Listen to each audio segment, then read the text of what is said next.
À l'occasion d'un entretien accordé à Ciné Télé Revue et paru ce jeudi 13 avril, Vincent Lagaffe s'est montré particulièrement cash sur l'affaire Pierre Palmade, affirmant que l'humoriste allait payer toute sa vie les conséquences de l'accident dramatique qu'il a provoqué. L'affaire Pierre Palmade n'a laissé personne indifférent, et de nombreuses personnalités ont évoqué publiquement le sujet, depuis cette triste date du 10 février 2023. Au volant de son véhicule, l'humoriste, sous l'effet de substances, a percuté une autre voiture faisant plusieurs victimes, dont une femme enceinte qui a depuis perdu son bébé. Les proches des autres victimes, un petit garçon de 6 ans et son père présentant de graves séquelles de l'accident, se sont exprimés dans les médias à plusieurs reprises sur les conséquences dramatiques du comportement de Pierre Palmade.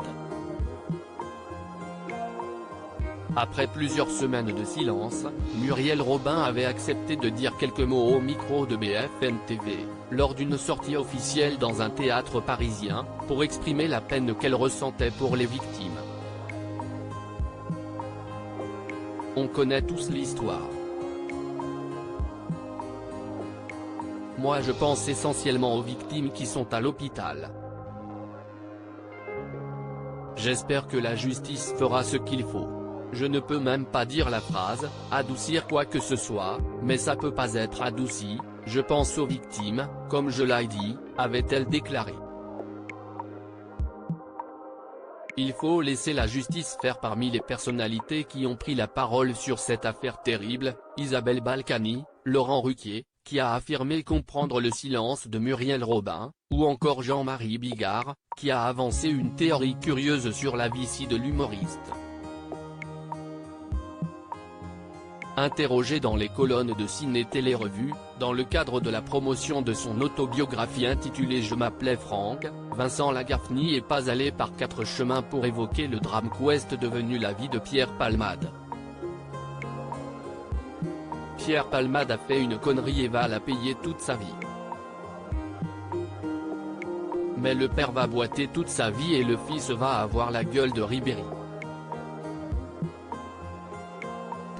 Pierre, il faut laisser la justice faire et arrêter de taper dessus, ça ne changera plus rien, a-t-il déclaré.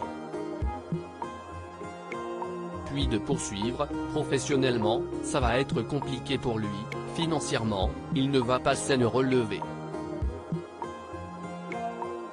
Il est sevré de tout d'un coup, alcool, drogue, clope, sexe. Je ne prends pas sa défense, mais si est bon, il paie. Il vit dans une chambre d'hôpital car s'il va en prison, il meurt en 15 jours. Pour être jugé, il doit arriver vivant au procès, non ? Un avis tranché de la part de l'animateur, qui s'était déjà exprimé sur l'affaire sur le plateau de Quelle époque.